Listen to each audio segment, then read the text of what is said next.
Fala, Físio, beleza? Sou Fernando Saraiva, estou de volta aqui para mais um episódio.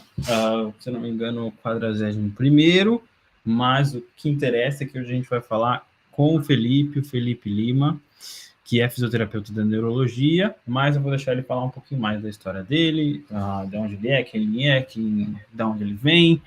Mas o episódio de hoje é sobre a fisioterapia no acidente vascular cerebral, né? A gente vai falar sobre terminologias também. Mas já queria de antemão agradecer pelo Felipe estar aqui, fazendo esse tempinho para a gente conversar sobre um assunto muito importante na sociedade brasileira e mundial. Eu vou deixar esse tempinho para o Felipe se apresentar, mas uma pergunta que eu sempre jogo para a gente começar é do porquê você escolheu a fisioterapia como profissão.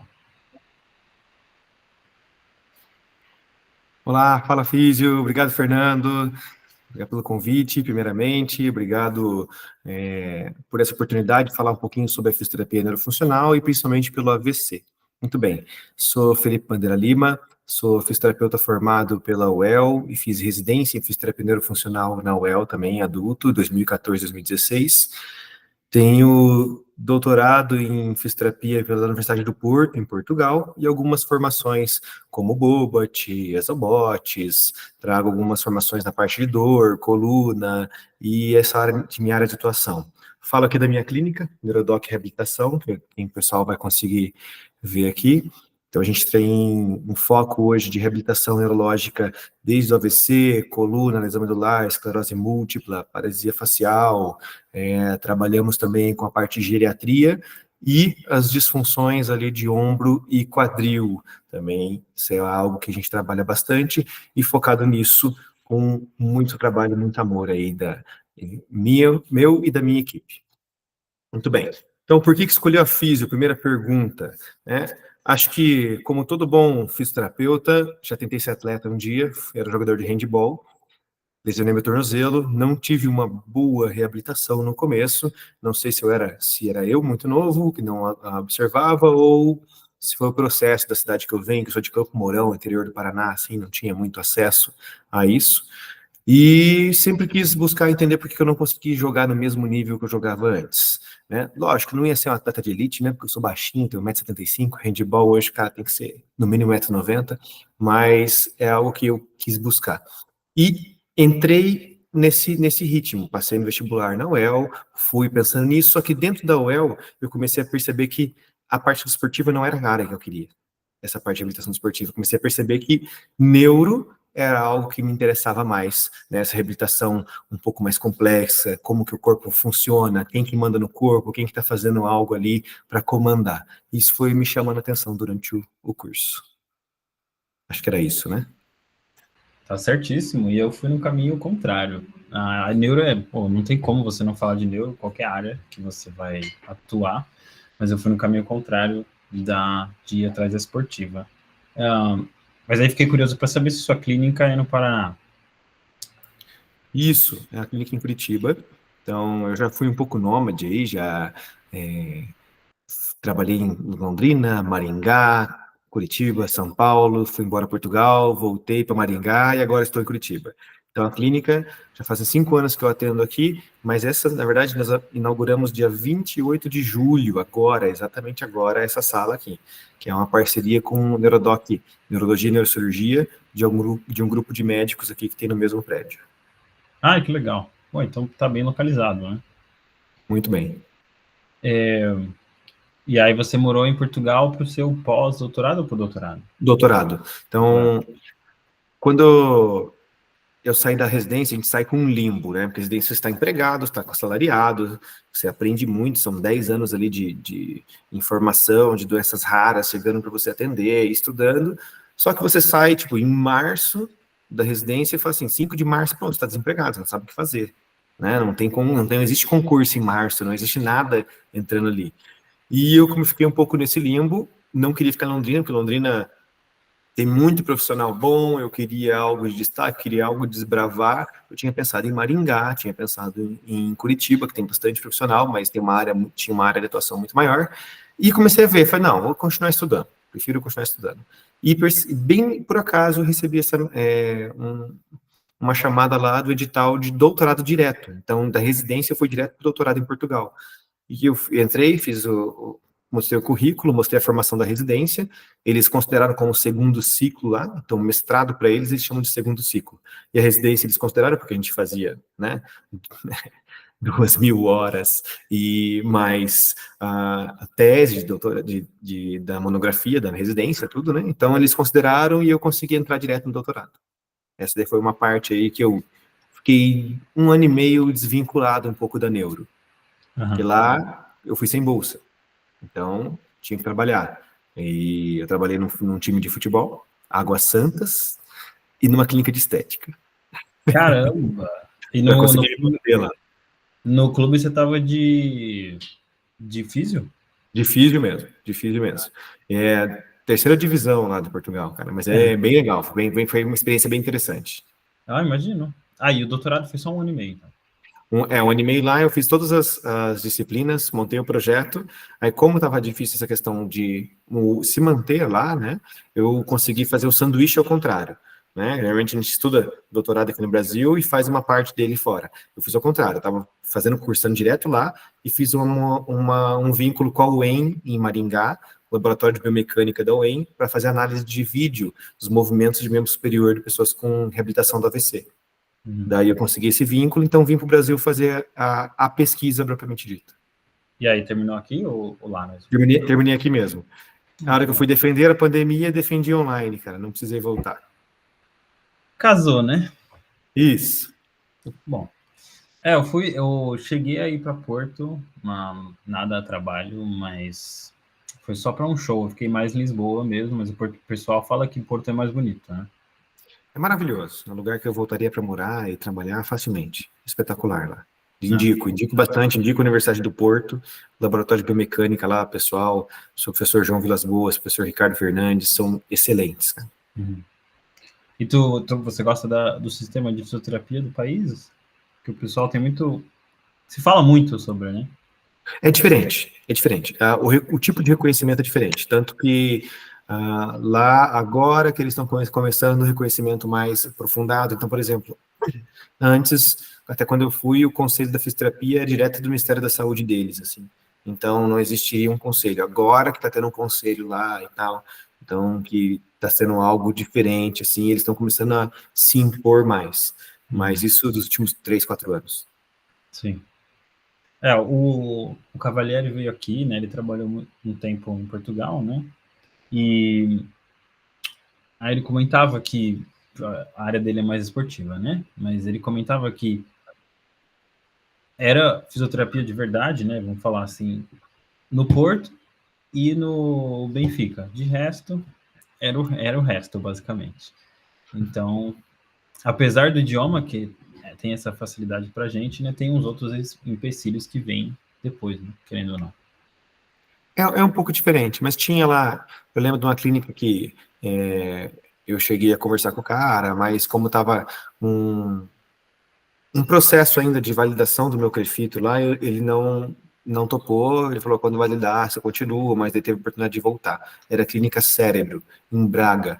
O processo de reabilitação deles bem legal, bem parecido com o que tem aqui. Então, assim, depende do lugar. Se forem clínicas, acho que é bem parecido com o Brasil. Se forem clínicas particulares, tal, ou você tem um atendimento, você tem a capacidade de atender o paciente de forma mais adequada, ótimo, continua sendo fisioterapia. Aí tem o que a gente já conhece, né? Que daí tem a prostituição do curso e tal. Infelizmente, a gente sabe que para alguns profissionais não tem muita chance, tem que começar por ali, mas enfim, a gente entende isso também. Isso aí vai um podcast inteiro, não tem jeito. Com certeza. E você conseguiu viajar bastante lá? Pela Europa, pelo Portugal? Consegui. Eu consegui 2 coisas, conhecer os países que eu gostaria, assim, lógico, não foram todos, mas Espanha, Alemanha, República Tcheca, Itália, cara, foi espetacular, assim. E conheci minha digníssima lá também, que é mineira, não é portuguesa, é mineira. Então, a Mandinha estava terminando o doutorado dela em Educação Física, lá na mesma universidade, a gente se conheceu e voltamos praticamente juntos para cá. Que isso, hein? E ela... e mineira, mas tá morando no Paraná, então. Isso. Ela veio para cá, então quando eu vim para Maringá, ela conseguiu um emprego numa faculdade aqui em Curitiba. Então, a gente fazia ainda muito Blablacar, final de semana, ainda e vindo. O famoso. Muito bom. Digníssimo é um termo ótimo, né? Adorei. Você mora fora do país, você para de escutar essas coisas que faz você ser brasileiro de verdade, né? Então, muito bom, muito obrigado. Bom, vamos falar de AVC, né? Uma coisa que eu falei, que eu lembro quando eu estava no estágio da faculdade, que eu fiquei responsável pelo seminário de AVC, né? E um termo que um tópico que a gente descobriu foi a terminologia, né? De AVC e AVE. O que é certo, o que é errado, o que não deve ser falado, importa, tem diferença. Ó, esse é um ótimo discussão, assim. Eu vou já começar pelo fim. AVC é utilizado, ponto. Mas agora eu vou explicar o porquê. Se for pensar em neuroanatomia, em neurofisiologia, em patologia, localização patológica, o termo adequado seria acidente vascular encefálico, AVE, porque fala do cérebro, tronco cefálico e cerebelo, né? Uhum. Quando a gente fala de AVC, acidente vascular cerebral, a gente está localizando mais no cérebro. Só que a gente usa muito a gente fala que é difícil conscientizar as pessoas. Então, a Sociedade Brasileira de Neurologia, todas essas sociedades, elas resolveram fazer uma conscientização e falar assim, beleza, quais são os termos que a pessoa entende mais? Derrame, lógico, é um termo mais fácil, mas o AVC ele já entende o que é. A maioria da população sabe o que é o AVC. E para os profissionais de saúde pode falar VE, mas daí então fica assim, não importa se é no cerebelo, se é no tronco cefálico. Por consenso, a gente fala AVC porque é mais fácil de conscientizar as pessoas, não importa a localização. O termo anatômico correto seria o AVE, mas agora vamos, por consenso, vamos utilizar AVC, não tem problema nenhum, tá? Então, concurseiro aí, AVC. As sociedades estão falando. Eu lembro que teve uma época que eles estavam querendo mudar a síndrome de Down, né, que tinha uma questão do nome, não sei o quê, vai trissomia do cromossomo 21. Como que uma senhorinha com um filho com síndrome de Down vai saber o que é? Não, meu filho não tem síndrome de Down, ele tem trissomia do cromossomo 21. Não, tá difícil de falar, assim, tem que ser algo mais popular mesmo. Teve até uma discussão de falar do derrame, né, mas acho que aí era ser muito sair do principal. Com o derrame, a gente fala do AVC, seria mais para o derramamento da face ou em relação ao derramamento do sangue no cérebro. Daí você fala assim, pô, então seria mais o acidente vascular hemorrágico. Não, então vamos deixar o AVC. Sim. E aí já entra outra diferença, né, que também existem mais de um tipo de AVC, né, o hemorrágico e o isquêmico e o ataque isquêmico transitório. Então, vamos lá. Então, o AVC, a princípio, ele é um surgimento de um déficit neurológico súbito causado por algum problema nos vasos. Então, lá, seja uma falta de sangue, uma isquemia no vaso, por interrupção, por entupimento, placa de gordura, por trombo, ou às vezes um espasmo da artéria, esse seria o isquemia. E tem o acidente vascular hemorrágico, onde há uma ruptura da artéria, onde há um derramamento, onde há um acúmulo de sangue fora dos vasos, no interstício do parênquima cerebral ali. Então, esses são os dois tipos. Só que no isquêmico, nós temos mais um tipo que a gente chama de ataque isquêmico transitório. Esse ataque isquêmico é bem importante a gente falar, porque quando a pessoa, no termo leigo, chama de pré-AVC. Ele teve AVC, ele teve os sintomas, mas em 24 horas reduziu 100%. Então, ele teve uma isquemia momentânea, deixou ele com déficit, mas não sobrou nenhum déficit. Ficou com um pouquinho de rima. Então, não é ataque isquêmico transitório, é AVC isquêmico. Se zerou tudo, isso é muito importante, porque ficou formigando a mão. Foi AVC isquêmico. Uhum. Assim, só é ataque isquêmico transitório quando todo déficit ele reduz, ele tem a remissão em 24 horas. Então, são esses três: ataque isquêmico, o acidente vascular isquêmico e acidente vascular hemorrágico. E o hemorrágico é o mais... Não é o mais comum, é o mais... como chama? O mais... raro. Mais danos, né? Isso, senhor. O isquêmico, normalmente, ele acontece em 85% dos casos, é ataque isquêmico. E o hemorrágico em 15% dos casos. Por que o hemorrágico a gente fala assim, ele pode ser mais perigoso? Porque se for tendo um derramamento de sangue e ele não vai ser drenado pelo sistema venoso, vai ter o aumento da pressão intracraniana. Então, isso que é perigoso. Isso depende do fluxo sanguíneo derramado, a pessoa pode ter um aumento da pressão tão grande que pode causar uma morte cerebral. Então, esse é o perigo ali, né? Mas se for pensar em sequelas, aí depende do tempo, a gente fala, né? Tempo é neurônio. Depende do tempo que essa pessoa vai ser levada ali para um pronto atendimento. Sim. E todos os tipos, as lesões são necessariamente irreversíveis? Não. Quando a gente fala de isso, volta para o mesmo assunto que a gente falou. Depende da lesão, a gente vai ter uma área de isquemia. Aquela área principal de isquemia, o ponto de isquemia principal ali da lesão, ou ponto de derramamento de sangue, existe uma morte cerebral naqueles neurônios, e eles são ali lesionados. E tem uma área que a gente vai chamar uma zona de penumbra, que é essa área onde ela vai ter os neurônios que estão em sofrimento ainda. Então, aquele ponto específico, ponto inicial, dificilmente ele vai retornar. Então, a gente vai precisar falar de uma neuroplasticidade de outra forma. Agora, já a zona de penumbra, se a gente conseguir fazer uma reperfusão, se for ataque isquêmico, fazer uma clipagem de aneurisma, fazer um neurocirurgião ali, entrar com alguma cirurgia em relação ao hemorrágico para fazer a estancamento daquele sangue e tirar essa toxicidade, seja do edema, seja do sangue, ou da falta do sangue ali na região, a gente pode ter uma recuperação daqueles neurônios. E hoje já era muito sabido, antes falava assim, se não melhorar em 6 meses, o paciente para de evoluir. Então, esse é algo que é uma falácia, na verdade, é um dos mitos aí do nosso dia a dia. Eu tenho pacientes ali com 17, 18 anos de AVC, diagnóstico continua evoluindo, continua melhorando. Então, por exemplo, vocês estão escutando a nossa conversa aqui, vocês estão aprendendo alguma coisa, né? Quem está escutando. Isso é uma neuroplasticidade, está aprendendo algo. Então, a gente continua aprendendo.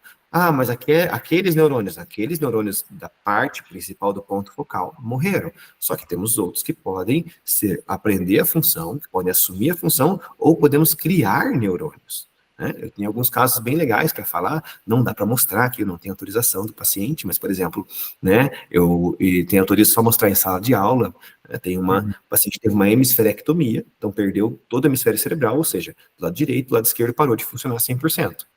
E todo mundo falando, não vai mexer nunca mais. Depois de 1 ano e meio reabilitando, estimulando, 2, 3 vezes por semana, 1 hora, o paciente voltou a mexer a perna. Então, assim, ou algum neurônio do outro lado assumiu a função, ou criou novas conexões. Não importa, teve neuroplasticidade, teve evolução nisso. E esse foi um tema da minha tese lá em Portugal. A gente pegar os pacientes crônicos, acima de 2 anos de lesão, fazer a reabilitação, 16 terapias só, e avaliar com análise biomecânica, análise de vídeo, por videometria, antes e depois. Todos eles melhoraram, sem exceção. Então, assim, isso é uma coisa que a gente fala assim, existe melhora. Lógico, 6 primeiros meses, recuperar aqueles neurônios de sofrimento, muito mais rápido. Tem um boom de melhora, E também é importante ter uma intensidade de tratamento, né? Obviamente, se o paciente tem a disponibilidade também. Disponibilidade, recurso financeiro, apoio familiar, tem um paciente agora, super novo, isso é algo que a gente vai ter que falar também, aumentou muito, tem 10% dos AVCs estão abaixo de 55 anos, então isso é algo para se preocupar muito. Nosso estilo de vida da nossa geração, tudo muito intenso, trabalho muito intenso, estudo muito intenso, estresse muito intenso, comida, de tudo quanto é coisa, então assim, estilo de vida muito rápido, aumentou muito o número de AVCs em pessoas mais novas. E esse paciente foi um desses casos, onde ele tem uma recuperação, a família tem condições financeiras, ele caiu na mão de médicos bons, teve um acompanhamento bom e já uma orientação inicial muito boa para iniciar a reabilitação. Esse paciente faz 6 vezes por semana a fisioterapia. Uau. Mais fono, mais TO, acompanhamento psicológico, nutricional. Um paciente que teve, a gente chama de umas lesões mais graves, uma hemiplegia, uma heminegligência. Ele parou de sentir o corpo. Então é como se o corpo não existisse. É muito clássico você ver isso no AVC, a pessoa para de olhar para esse lado. Então ela começa a ficar olhando só para o lado que ela sente mais. que ela consegue movimentar. Então, o corpo, ele esquece que o lado da hemiplegia existe. Então, chama de heminegligência. Esse é um paciente que seria um dos mais graves. Cara, são 2 meses de reabilitação, ele está andando, já treinando marcha com a gente, começando a função de membro superior. Então, assim, existe algo correto. De carga de terapia, que você comentou ali, não existe consenso. 2 horas, 3 horas, 1 hora. Eu falo assim, você consegue malhar 3 horas todo dia na academia? Quem dera. Então, não consegue. Se conseguir na primeira semana, você vai conseguir, na segunda semana vai estar morto, cara. Então, assim, tem que ter cuidado com esses intensivões aí no paciente. Se é um paciente que já está acostumado, tudo bem. Senão a gente vai fadigar demais e daí aquela função que o paciente está ganhando, ele vai perder porque ele está com fraqueza muscular, com fadiga, não consegue fazer, e dor, enfim. Tem que tomar esse cuidado na dose da terapia também. Sim. Qual a idade desse paciente que você comentou? 37. 37. Pois é. Dá medo, né? Tô com 33, você fala, opa. Uhum. E é uma coisa, né? Obviamente a gente tem que tomar um consenso do que faz bem, o que faz mal, o que evitar, o que controlar. Mas, né, a vida, às vezes, tem jogador de futebol ativo que tem também. Perfeito. Que acontece, que passa por, e, né, como Covid, né? A gente falava, eu faço isso de exercício, eu tenho uma alimentação controlada e eu tomo muito água e pega a doença porque um tem muito pouco a ver com o outro, infelizmente. Isso. Você comentou do Covid, a gente teve um aumento das doenças vasculares no Covid. Antes a gente pensava que o Covid era uma doença respiratória, né? Mas depois a gente percebeu que o Covid é uma doença vascular, ele lesiona as paredes dos vasos, principalmente dos microvasos. Isso começou a aumentar várias lesões, dar várias lesões nas regiões neurológicas. Então, por exemplo, o AVC foi uma delas, teve um aumento das pessoas que tiveram Covid, 1, 2, 3 Covids, né? Foram infectados, começaram a apresentar episódios de AVC depois. Não tem uma relevância, uma causalidade direta, mas foi percebido esse aumento, e daí, então, começaram a investigar essa necessidade, tanto quanto esclerose múltipla também, e assim vai. Então, teve um aumento ali dessa fragilidade ali nos vasos, principalmente os vasos que perfundem a parte neurológica. Sim. E aí a gente comentou sobre a idade dos pacientes, né, que tem cada vez mais jovens, né, por conta dos hábitos e tudo mais. Quais que são os dados que a gente tem, né, sobre a prevalência e incidência do AVC na sociedade? Vamos falar do Brasil, inicialmente. Muito bem. Existe uma linha crescente. Então, quanto mais velho, a gente aumenta mais o número de AVCs. Então, abaixo de 55 anos, nós temos 10% dos casos de AVC. De 55 a 65 anos, nós temos mais ou menos 30% dos casos. A partir dos 65, nós temos a maior parte dos casos. E aí a gente aumenta no sexo masculino e nas pessoas de cor de pele negra, tem maior incidência do AVC.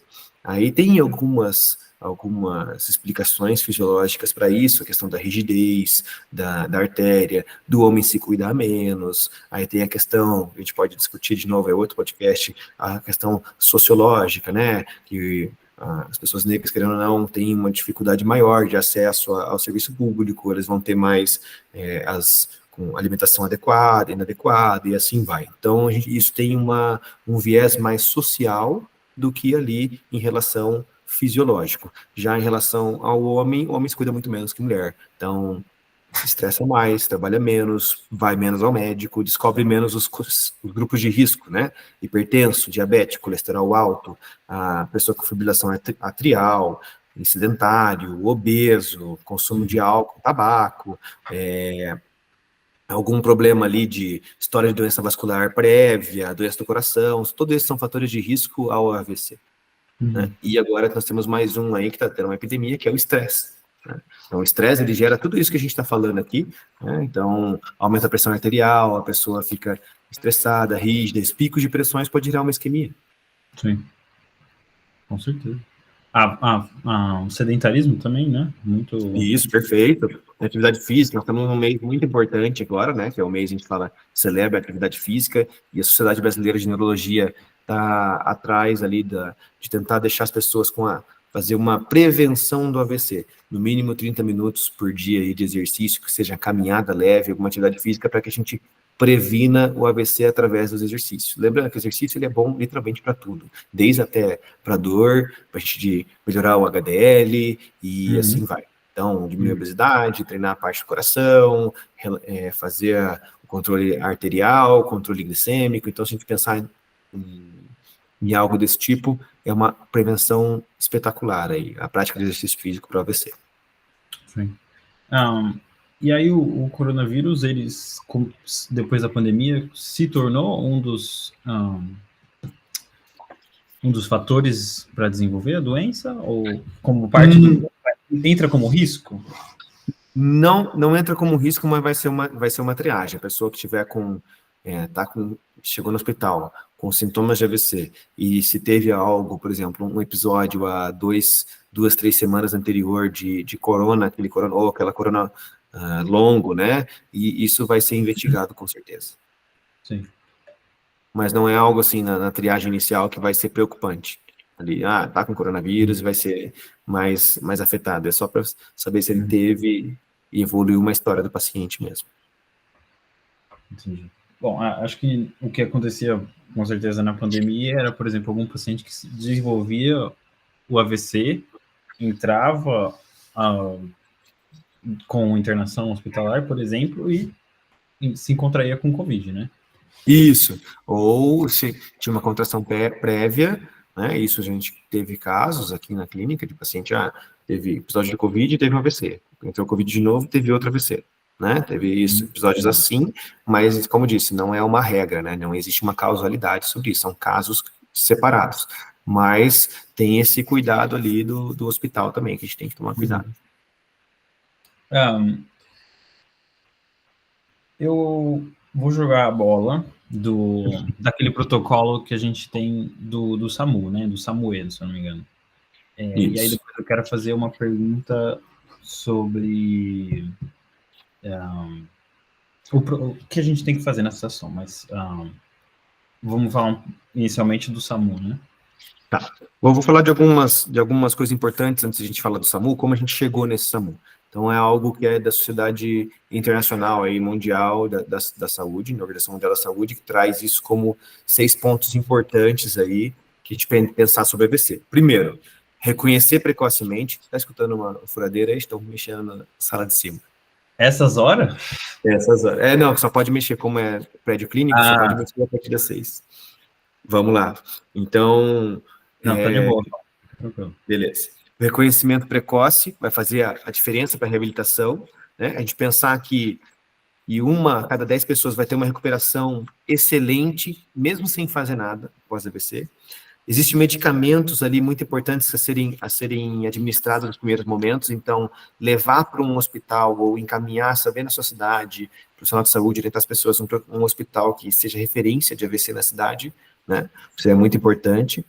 A recuperação disso de coágulos é algo muito importante, então tem que pensar nisso e cuidar com isso, que algo vai ser, se a pessoa tem facilidade de gerar coágulo, ela tem uma predisposição de ter mais AVCs, a gente fala que uma pessoa que teve o primeiro AVC, ela vai ter uma chance de ter mais AVCs. A reabilitação, seja fono, físio, TO, isso é imprescindível para o paciente, a gente associa ali com as reabilitações médicas, clínicas, depois a gente pode falar sobre isso também, e um problema muito grave, que é 1 a cada 4 pacientes que tiveram AVC vão ter outro episódio. Então, assim, esses são nossos dados importantes. Então, foi pensado aí mundialmente, principalmente aqui na sociedade brasileira, uma sigla fácil que todo mundo entende, todo mundo sabe que é SAMU, que é emergência, a gente sabe que SAMU está passando, alguém está com um programa de emergência. Então, foi feita essa sigla para a gente avaliar a pessoa AVC. Se ela tiver AVCzada, se ela tiver com um problema de déficit de rima, não tiver conseguindo sorrir, ela vai ter ali a gente tem que levar uma preocupação. Se ela não tiver conseguindo te abraçar, o braço não está funcionando direito, não está meio bobo, a gente vai ter que tomar esse cuidado também. Se ela não está conseguindo falar, transmitir uma mensagem, a gente vai ter esse cuidado. E isso vai ser urgente para a gente levar aí pro SAMU. Então é isso, sorriso, abraço, mensagem e a urgência e a emergência aí, que a gente pode levar para um hospital especializado, óbvio, ou para uma região que saiba fazer esse atendimento. Por que isso é muito importante? Todo mundo tem que ser vinculado isso para todo tipo de pessoa, não só profissional de saúde. Porque, de novo, vou voltar na minha frase, tempo é neurônio. A cada minuto que fica paciente com isquemia, vai morrer milhões de neurônios ali daquela região. Então, a gente tem, quanto mais rápido fizer a reperfusão ou cuidado ali de sangramento, mais neurônios vão ser salvos, ou seja, o déficit do paciente, a sequela do paciente vai ser menor. Sim. E aí a pergunta que eu ia fazer, nessa situação de emergência, qual que é o caminho que o paciente geralmente faz? Novamente, obviamente, a gente não sabe qual tipo de AVC que está acontecendo, né, na hora, mas o que geralmente acontece com esse paciente? Vai para o hospital, ele vai necessariamente de ambulância, ou deve ser chamado, pode ir com carro, ou... Muito bem. Então, a gente fala assim que a gente tem uma janela do paciente que é o maior, acho que travou um pouquinho a internet, voltou.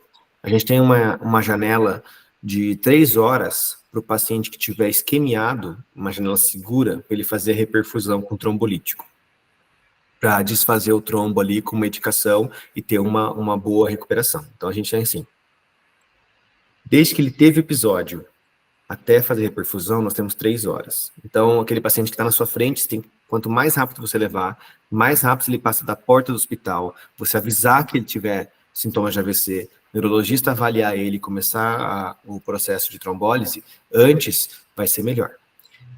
Qual que é o detalhe? Trombólise vai diminuir o coágulo ali e vai deixar o sangue, vamos dizer assim, em termos leigos, mais fino, mais rarefeito. Ele vai conseguir perfundir os vasos de forma maior e até extravasar os vasos. Existe um risco pequeno, tá, de sangramento após de uma pessoa que tiver uma isquemia. E para o paciente hemorrágico não pode fazer isso, porque senão vai aumentar a hemorragia. Então tudo bem, mas são só 15%. Então, chegou no hospital, normalmente é pedido uma tomografia para verificar se existe um sangramento, se existe já uma área de isquemia. Então, se não tem área de sangramento e não tem uma área de isquemia ali, vai ser, mas tem os sintomas de AVC, porque nas primeiras 3 horas não aparece tomografia. Não, tomografia tá limpa, vai embora. Tá errado? Né? Se tem sintomas de AVC e tomografia tá limpa, vai demorar 1, 2 horas para aparecer na imagem, essa isquemia, essa lesão. Então, normalmente eles já começam a trombólise. E o benefício é muito maior do que o risco de ressangramento ali. Então, a tomografia é feita para controle de hemorragias. E nesse período de... Pode falar. Nesse período de 3 horas... seria o ideal, né? Sim. E é possível que aconteça aquilo de... os sintomas foram embora, vão para casa que não está acontecendo nada. Pode acontecer Não isso? deveria ficar em observação, porque aí entra, o AVC é o episódio, mas por que ele aconteceu? Foi uma crise de pressão? Foi uma crise glicêmica? Foi o quê? O que aconteceu com esse paciente que ele tem isso? Isso é muito comum. Melhora, tem ataque isquêmico transitório, manda para casa, chega em casa, tem um AVC isquêmico. Daí fica com ela. Então, se tiver o controle da pressão, se tiver dentro do hospital em observação, pelo menos 24, 48 horas, eu sei que nem é todo hospital que tem essa estrutura para manter pacientes no leito, né? Mas no mínimo ali, nas primeiras 24 horas, seria interessante fazer a observação desse paciente e alguns testes clínicos, algumas avaliações, para que ele não possa ter uma piora do seu quadro. Sim. Um profissional que não é da área da neurologia, né? Vamos falar um exemplo de um fisioterapeuta que trabalha com estética, ou um psicólogo que atende presencial. Lembro até um tempo atrás teve aquele vídeo que rolou do professor de Pilates ou Yoga que acabou tendo um AVC durante a aula e a aluna acionou as emergências e tudo mais. Além dessa questão do SAMU, o que o profissional precisa saber para identificar um paciente que talvez esteja entrando num quadro de emergência ou que possa estar desenvolvendo que possa ter muitos pontos dentro dos riscos, né, que a gente pode ter de sedentarismo, de alcoolismo, né, o que a gente precisa estar preparado caso isso possa vir a acontecer, né, que é inevitável. Muito bem, excelente pergunta. Acho que algo básico, profissional de saúde, a gente chama do esfigma e do esteto, né? Então, assim, você fazer a aferição da pressão e da frequência cardíaca do seu paciente, então, é algo imprescindível. Ah, mas o meu paciente é novo. Cara, você está cuidando da pessoa. Então, assim, você tem sua responsabilidade. Ele está na sua clínica, está na sua presença, você está tendo responsabilidade acima dele, né? Então, com o cuidado da vida dele. Porque se esse paciente, vamos lembrar, pressão é algo silencioso.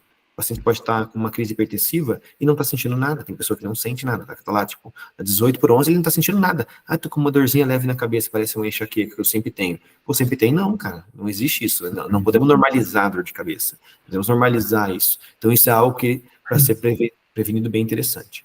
Existe algum tipo de microangiopatia, que o paciente tem vários pequenos focos de AVC, e a pessoa começa a ter pequenos déficits no dia a dia, perda de memória, começa a perder um pouco o equilíbrio, aí perde um pouco da destreza, da capacidade de pegar objetos. Isso vai acontecendo, porque ele vai acontecendo em vários episódios. E a pessoa vai tendo esses episódios e fala assim, e a gente normaliza muito. Não, porque tá ficando idoso. Não, não é isso. Às vezes tem que ser uma avaliação e tá tendo vários episódios ali que tem que ser algo visto. Então, tonturas, algo visual, cheiro, audição, sistema vestibular, a destreza, a coordenação, a sensibilidade do paciente, tiver alteração, dores de cabeça, isso é muito importante a gente pensar na hora de conversar. Tem aquela conversa inicial aí, como é que você passou, dormiu bem e tal, aquele papinho que a gente sempre fala com o paciente no início, justamente para a gente fazer um check-up no paciente, ó, chegou bem, não está bem, né? Várias vezes chega o paciente aqui com crise hipertensiva, e lógico, eu tenho essa vantagem aqui de estar do lado da clínica dos neurologistas aqui, é só chamar né? Mas eu calmo o paciente, não, você não vai fazer terapia hoje. Não, não vai precisar pagar, não fazer nada, vai ficar quietinho, vão ferir pressão, vou chamar o neuro, se não melhorar, nós vamos para o hospital, pronto. Sim. Isso tem que ser bem claro para os profissionais de saúde. Vamos lembrar, nós somos profissionais de saúde, não importa se trabalha com estética, não importa, isso tem que ser muito levado a sério.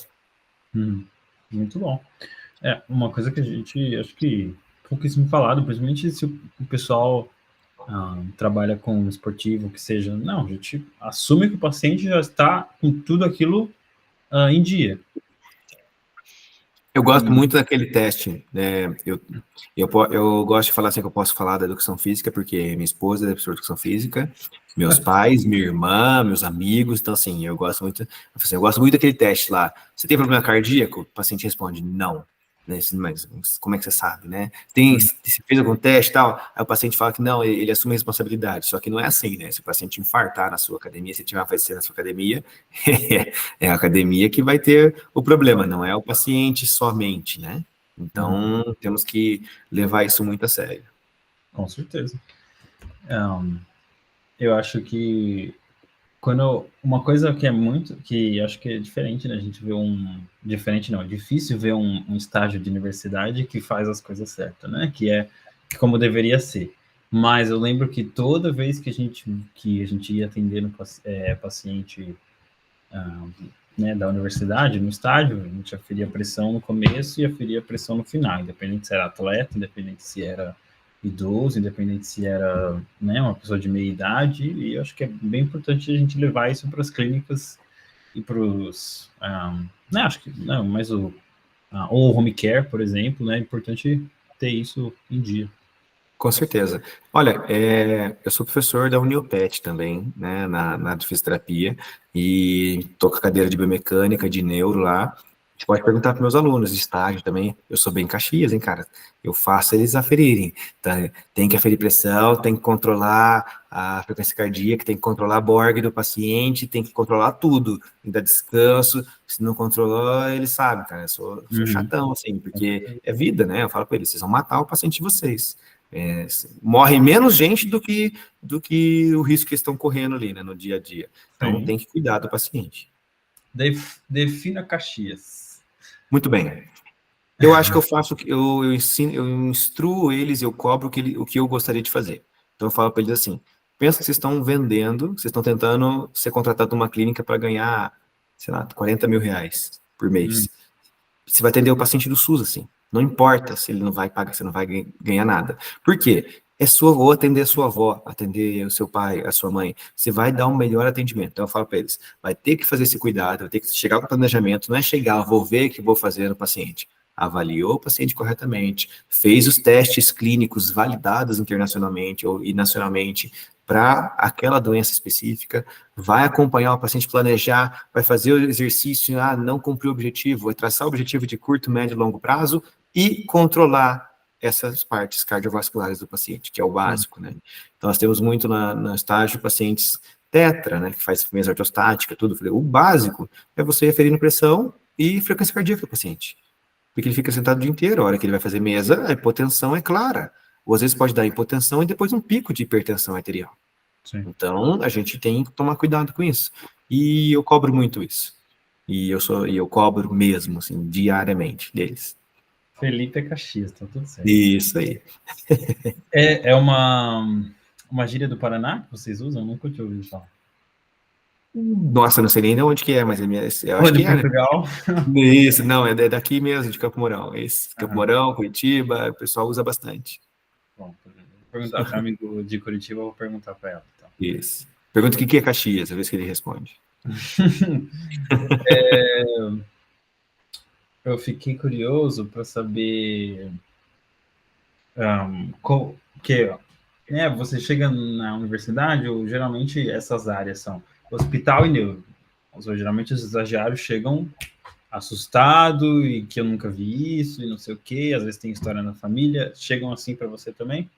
Sim, mas a gente tem, na Uniopet pelo menos, isso veio de uma formação que eu tive na UEL, a gente tenta fazer desde o começo já a mostrar para eles em aulas, em congressos, em eventos que a gente faz na universidade, o que são cada uma das áreas. E a neuro é uma área que, como eu sou apaixonado e eu estou ali, mesmo na aula de biomecânica, que são os primeiros períodos, às vezes eu vou dar uma aula de neuro na anatomia, neuro na fisiologia, dentro da área da psico, de neuro, eles chamam de neuroanatomofisiologia, né, na psicologia lá, eu falo bastante das doenças e a gente tenta trazer isso para o nosso dia a dia, para os pacientes, para os alunos, né, para eles entenderem essa necessidade. E a disciplina, cara, é instrução total, é o que é a doença, o que acontece, como fazer e qual que é a nossa parte nisso. Né? Então, o que o médico faz, o que os outros profissionais fazem e qual é a nossa parte nessa reabilitação do paciente. Isso é muito importante. Importante porque, senão, o aluno vai levar isso para casa. Inevitável, né? Claro. Hoje atendi uma senhorinha que não sei o quê, e lá. Então, importante dividir o profissional do pessoal para não afetar a sua performance durante o trabalho e isso afetar na recuperação, no prognóstico do paciente também. Isso. Eu sempre brinco com eles, né?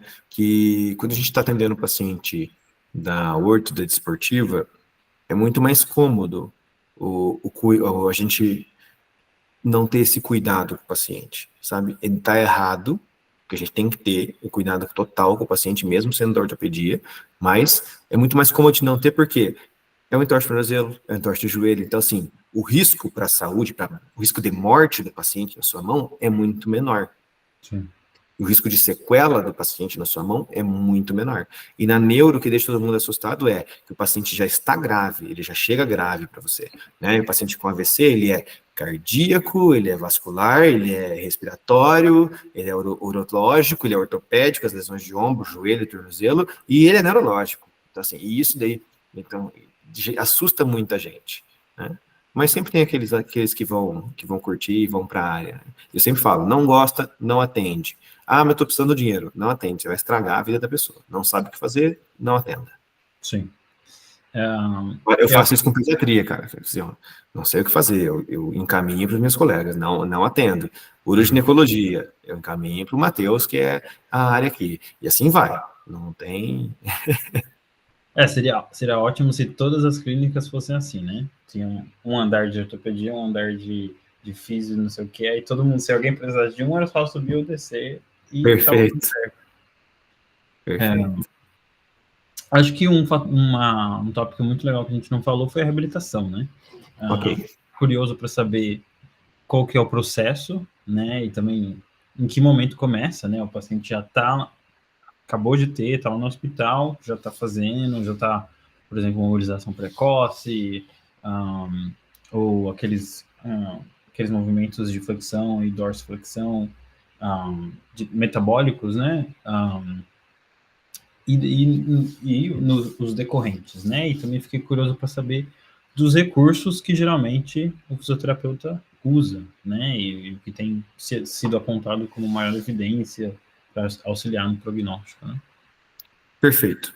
Vamos lá. Reabilitação do AVC, a gente acontece em 3 etapas principais. A primeira etapa é a de não deixar o paciente agravar e piorar. Essa é uma etapa bem médica.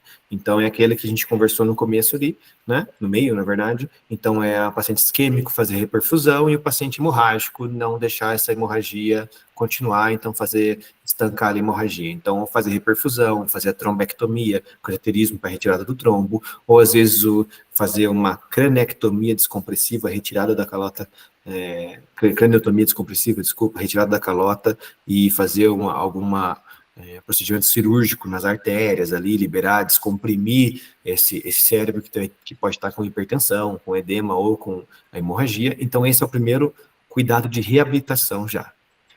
O segundo cuidado, aí entra a equipe inteira, né, multiprofissional, nutrição, psicologia, físio, fono, ITO, e a gente, como fisioterapeuta, a gente entra literalmente para não deixar o paciente ter as complicações da internação, que é para qualquer lesão, não é só para AVC, que é as complicações dérmicas, as complicações osteomiofasculares, cardiovasculares. Então, você ensinar a equipe, ensinar o familiar que o paciente tem que mudar de posição para não fazer escara. Isso é, cara, nós estamos em 2024 e o maior problema de internação hoje é escara. É ridículo. É só virar o paciente e posicionar ele. É ridículo, mas é o maior problema de internação. Daí, fazer os cuidados do posicionamento. Eu venho com muitos pacientes crônicos aqui com pé equino, porque ninguém posicionou o pé do paciente lá certinho, porque ficou o pé caído, encurtou o tendão de Aquiles, pronto. Já perdemos. Se fizer uma contratura ali, uma deformidade, nunca mais volta, só com cirurgia. Aí vai ter mais complicações no paciente que já é complicado, né? Os cuidados de mobilização, por exemplo, essa rigidez no ombro, cuidar para não fazer o deslocamento do ombro do paciente. Eu sei que a gente fala de mobilizar ombro, a gente pensa na ortopedia, lá, girar, imobilizar, só tem que tomar cuidado. Na ortopedia, a gente está pensando num paciente que tem controle muscular. Se a gente fizer muita movimentação com decoaptação, a gente rasga a cápsula, a gente rompe tendão de músculo que está inativo. E daí esse paciente vai desenvolver um ombro doloroso, ombro congelado, capsulite adesiva. Então, esses são os cuidados que a gente tem que ter no primeiro e que vai levar para o resto da vida, mas ali, em loco. E o clássico do hospital, retirar o paciente precocemente do leito. Então, ensinar o paciente a se movimentar, estimular sensorialmente, estimular os movimentos passivos, mas sempre trazendo a atenção dele para o braço, para ele tentar fazer o movimento. Então, estimular um ativo assistido para ele, sentar, deixar em pé, ensinar as transferências para ele e para a família. Por quê? Quanto mais fácil fica para a família, menos chance da família negligenciar o atendimento desse paciente e orientar muito. Então, essa é a segunda etapa. A terceira etapa é onde a gente tem mais evidência científica, são a parte de reabilitação e é treino. Então, assim, existe alguma mágica? Cara, de todas as técnicas que você pegar, boba, de terapia de contenção induzida, terapia de espelho, tudo é focado na cinesioterapia, nada deixa de movimentar. Então, assim, qual que é a lógica? Movimente o paciente, treina o paciente. Quais são os cuidados que a gente tem nesse treino para um básico? Um fisioterapeuta que não é especializado, mas ele vai cair um AVC na mão dele, vai cair para ele atender. Acabou de sair formado e não teve uma escola boa, enfim. Tem que tomar cuidado com a espasticidade. Se a gente pensar em fortalecimento no paciente, a gente pode estar estimulando o padrão do tônus do paciente, que é uma consequência ali da falta de controle do movimento. Então, começa a ter movimentos involuntários. Então, se o paciente está fazendo o movimento com muita compensação, vamos pensar na orto. A gente pensa lá, paciente com compensação, o que a gente vai pensar? Em dor, em contratura, em movimento irregular, o paciente vai ficar lá andando feio e assimétrico. No neurológico é isso com mais coisa. Ele vai aprender a movimentar naquele jeito. Ou seja, imagina se eu falar para você, Fernando, você vai ter que caminhar, mas diferente do que você caminha hoje. Vai ser fácil? Hum. Não, porque você aprendeu isso. Há quanto tempo que você faz isso? Se eu fizer esse estímulo inadequado, chamado de neuroplasticidade negativa, de movimentos compensatórios, para desconstruir isso depois da reabilitação é muito difícil. Então, daí a gente entra com técnicas de estimulação sensorial, de organização de meio do paciente, de concentração no movimento. Existem as estimulações elétricas, que a gente pode associar o fez ao movimento correto, em dupla tarefa com esse paciente. A estimulação hoje, terapia do espelho é muito legal, porque isso vai estimular a área do cérebro, ele vai entender que existe uma mão ali que faz o movimento, então quando o paciente está olhando a mão dele menos afetada no espelho, fazer como se fosse a mão esquerda, o terapeuta está fazendo o movimento e está dando feedback sensorial também com esse movimento ali. Isso pode ser associado àquelas mãos exoesqueleto, como exobots, para fazer a reabilitação. Hoje tem outras técnicas, neuromodulação por corrente magnética, por transcraniana elétrica, só que nada disso funciona sem movimento. Então, a base é movimentar o paciente dentro do padrão correto. Então, lá, aprendeu biomecânica básica, cinesioterapia, você sabe como reabilitar o paciente. Vai ter que associar alguns estímulos sensoriais e controle de meio do paciente. É isso. E cuidado com o tônus. Daí vai especializar. Oi? Pensando em funcionalidade. Pensando em função, sempre. Então, assim, ó, avaliou o paciente, o que ele não está conseguindo fazer? Pergunta. Ah, não, eu estou bem. Como assim está bem? Está levantando na cama sozinho? Não. Está rolando na cama? Não. Fica sentado sem apoio no pé? Sem apoio nas costas? Não. Consegue levantar sozinho sem cair? Consegue dar um passo sem cair? Consegue pegar uma moeda do chão? Consegue levantar do chão sozinho se você cair? Consegue sentar no vaso? O vaso é baixinho, cara. Sem apoio? Consegue levantar do vaso sem apoio? Consegue se limpar, se inclinar para fazer higiene? Tomar banho? E assim vai.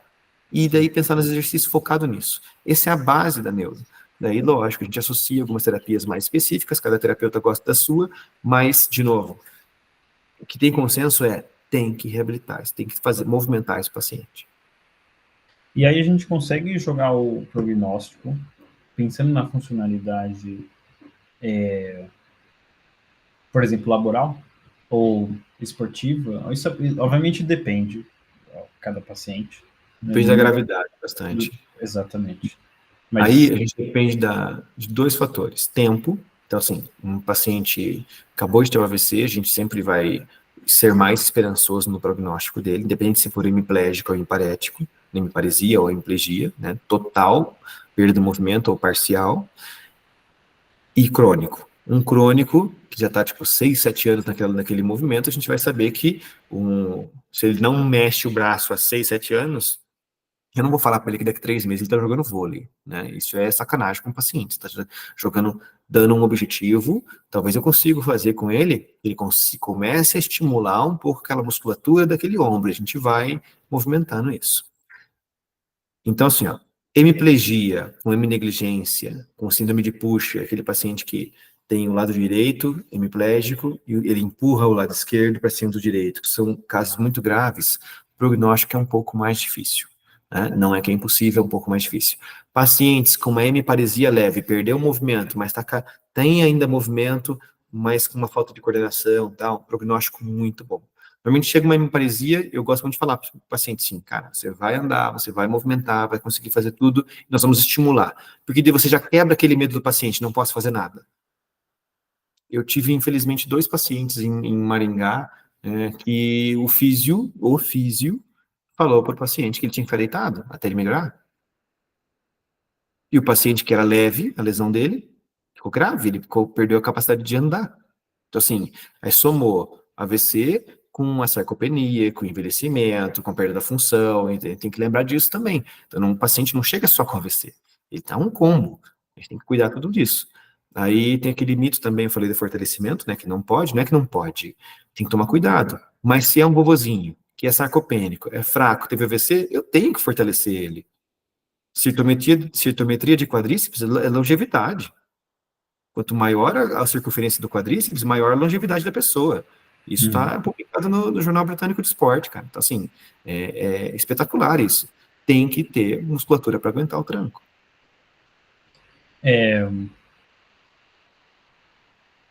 Você você consegue citar outra história que te marcou bastante? Com certeza. Não necessariamente de né, desse caso que foi uma má recomendação do físio, mas um paciente que te marcou, alguma coisa? Sim, eu tenho alguns. Eu vou falar de algo mais recente, que é mais interessante, que são de pacientes que perderam o controle total. Então, tem um paciente que ele perdeu o controle total, teve um AVC bilateral, então ele tem dupla hemiplegia, então ele teve 2 episódios com dupla hemiplegia, e ficou acamado durante muito tempo. Não conseguia andar, não conseguia fazer nada. E me estimulou durante 1 ano e meio. Hoje o paciente já senta, já come sozinho, com a mão. Um lado ficou hemiplégico ainda, o outro lado está hemiparético. Estamos conseguindo deixar ele em pé e simulando um passo, usando tônus para dar o passo. Então, assim, para esse paciente, eu sou bem sincero com a família. Não vai voltar a andar 100% normal, mas a gente consegue utilizar o que ele tem para funcionalidade, para dar alguns passos. E isso são pacientes que a gente consegue evoluir bastante, que estava lá, dado como já fazendo uma paliativo com o paciente, a gente coloca o paciente para voltar a ficar em pé e andar. Isso é bem interessante.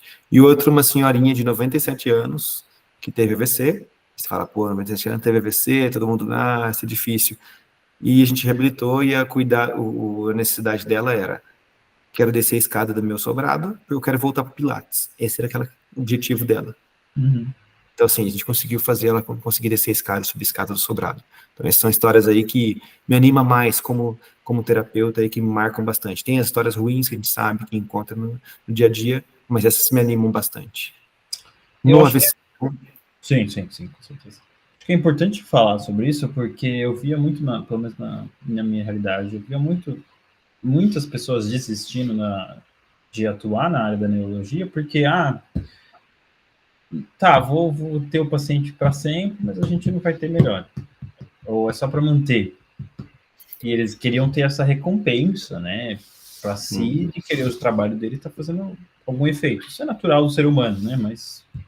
Isso eu gosto muito de conversar também, e eu falo ao paciente, assim, ó, a gente tem começo, meio e fim. Fisioterapia neurológica não vai ficar fazendo fisioterapia comigo o resto da vida. É objetivo. Qual o seu objetivo comigo? Eu quero... Então, tá aqui essa escala, nós vamos colocar essa escala, você melhorou o equilíbrio, tá de alta.